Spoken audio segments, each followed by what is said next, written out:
Hello, listeners, to our fifth, I believe, episode of Comics Revolt's audio reviews. Today we're taking a look at Zack Snyder's 2009 superhero film Watchmen.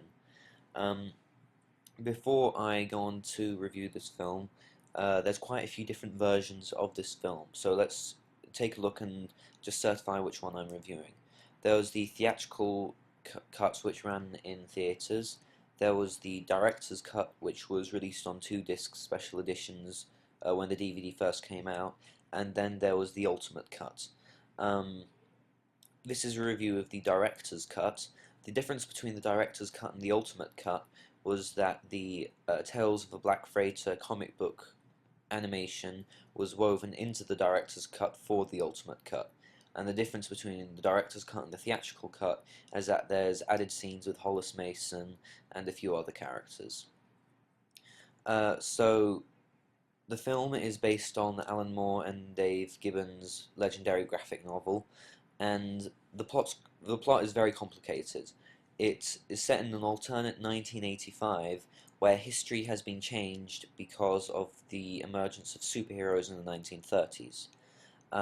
There was a group of superheroes called Minutemen in the 1940s, of which one of the Watchmen, whose name is Edward Blake, aka the comedian, uh, becomes part of is in the team.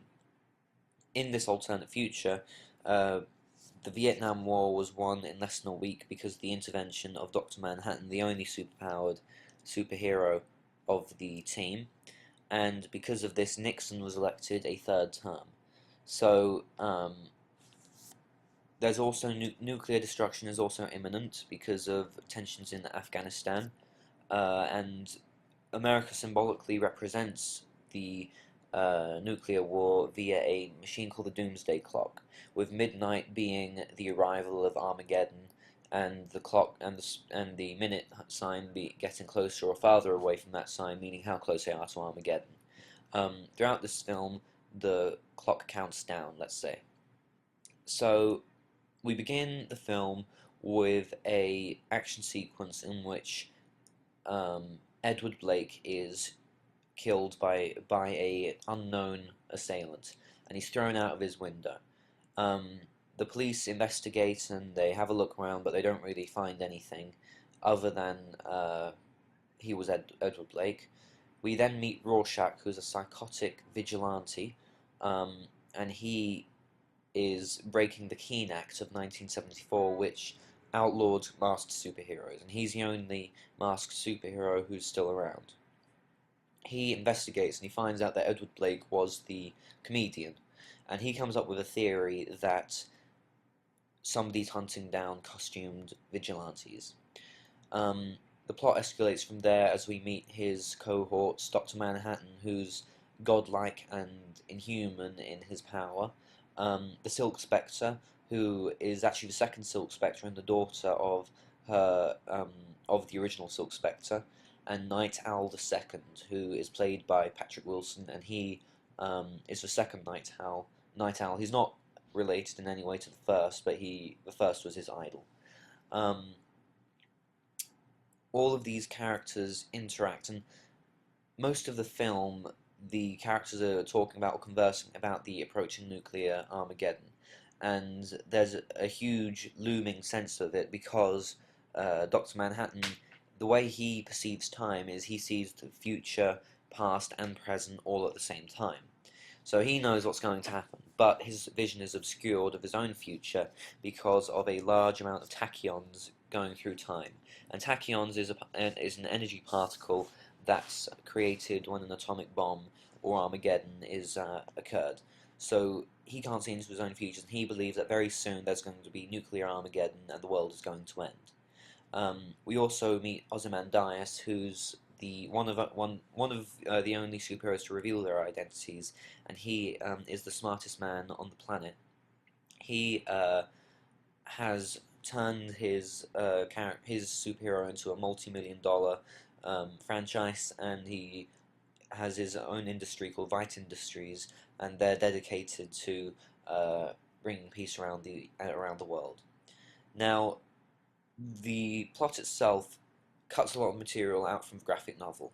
But from a 300-page graphic novel to the big screen, you're going to have to expect some of that. The only way that you could really get a full-on close adaptation of the graphic novel is if you made a TV series of it, and I believe that's what Terry Gilliam originally intended to do.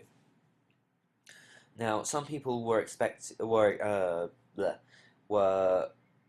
worried about Zack Snyder's vision of Watchmen because he had previously directed Dawn of the Dead and 300, both of which were stylistically brilliant to watch, but they didn't have a lot of content as far as plot goes, and it didn't amount to meaning. Now, my personal opinion of 300 was that the film had a lot of meaning, but it was expressed visually and not conventionally through talking scenes. Um, it was also quite an experimental film in telling a story visually instead of let's talk scenes. Watchmen has some of this, but don't be worried about that. It has it during action sequences, and all of which are brutal and brilliantly choreographed and beautiful, um, but it still attains a lot of meaning. As for the twist ending, which you will be familiar with in the graphic novel, that's changed here. Um, the twist ending had to be changed because the one in the graphic novel, if that had been transported to live action film, I think people would have been laughing their asses out of the theatre.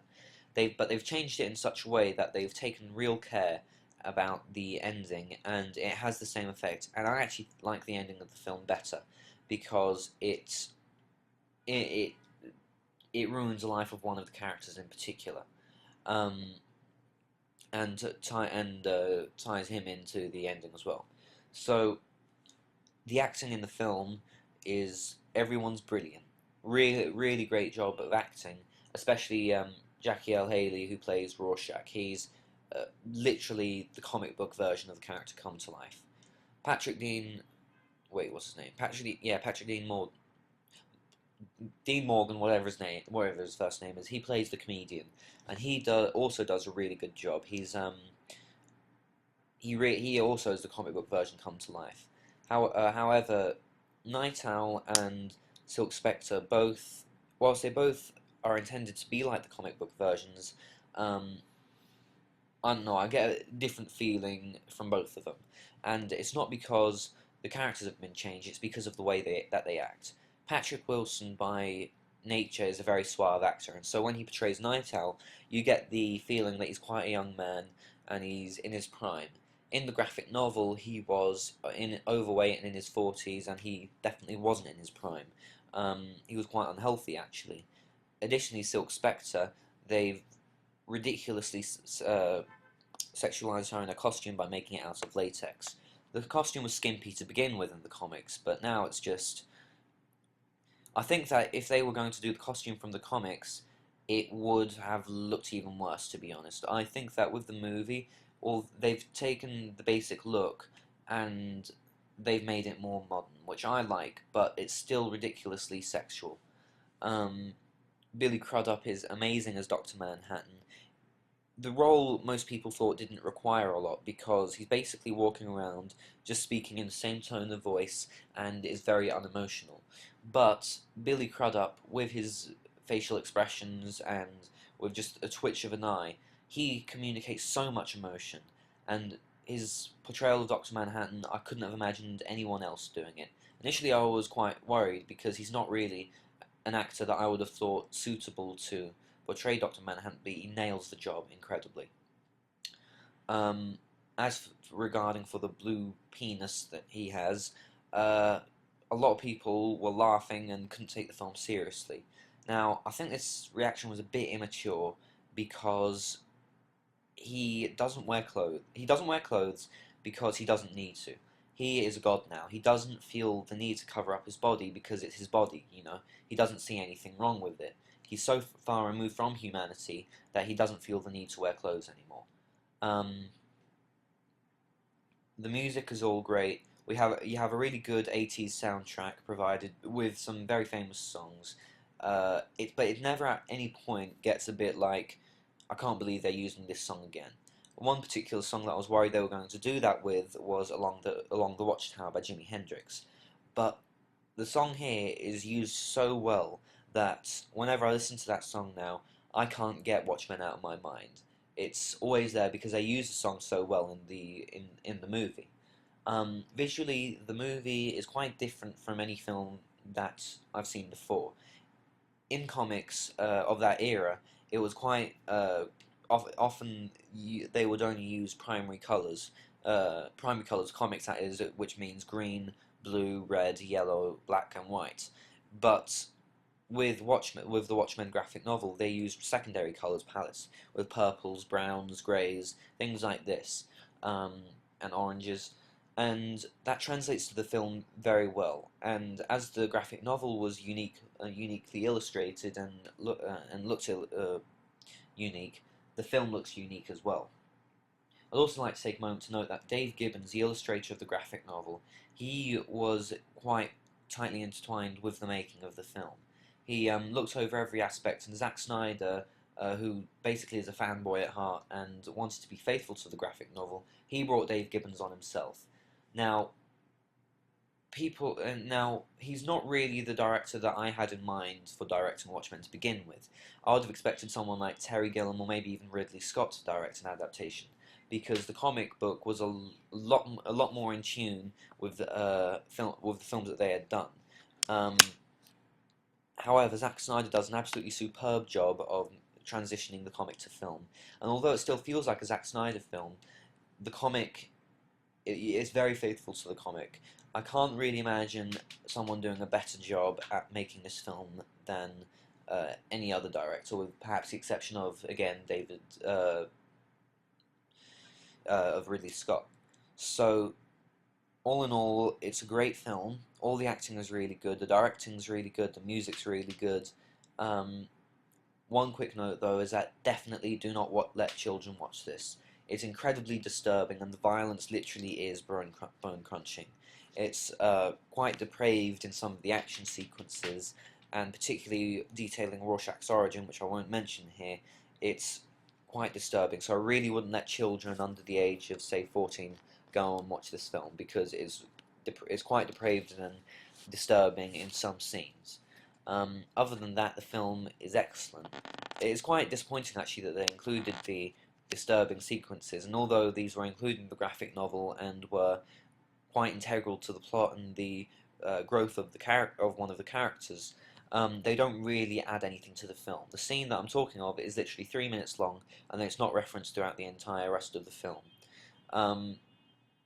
Of course, from a fanboy's perspective, this has to be included, but it doesn't really add anything to the film in the way that Zack Snyder has done it. To wrap up, this is a really good film. You should go and see it. If you have any comments or questions, just comment on the video below. If you want me to review a particular movie or comic book, send me a message and I'll be happy to oblige. Okay, see you later.